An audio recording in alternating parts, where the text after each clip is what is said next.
So this is the Leaving Cert exam 2020, and this was actually your mock exam that you got 2022, or kind of your pre-Leaving Cert exam. And again, same kind of format goes down through here. You'll open up your paper, you'll see all that stuff. You'll see some instructions to candidates here in the section C, that you get the Python reference guide, that you can choose formulas and tables, and calculators may be used in this, so make sure you've got a calculator for this.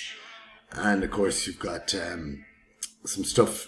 The rough work will not be reviewed by an examiner, and then when you're finished at the end, you pop your memory key. When you save it onto your memory key at the end, you pop it into the brown envelope and you put this into the front of the red envelope pouch for section A and B.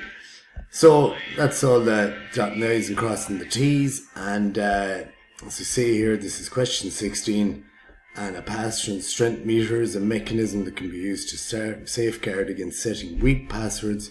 When a user is creating a password for the first time or changing an existing password, a password strength meter can be used to show how resistant the password is to attack. So again, you often see it now where they show you all red or something, the password is bad, and then it might change colour to yellow, it's a bit better, and then green when it's really good. So meters have rules. They assign points for the password strengthening measures, such as including combinations of uppercase, lowercase, as well as numbers and special symbols. So in part A, the first thing we're going to do is open the program, question 16A. So make sure you're going to go and open up your Thonny, have it ready. Then you'll probably go to open, and the file might be on your desktop or something. So if I jump over to my desktop here and just have a quick look, you can see I've loads of stuff, but the file that I'm interested in is this kind of one here, higher level English version, or whatever it's going to be called there. So again, if your Thonny opened, we're going to look for that on your desktop. And higher level English version there, let's see where it is. So H,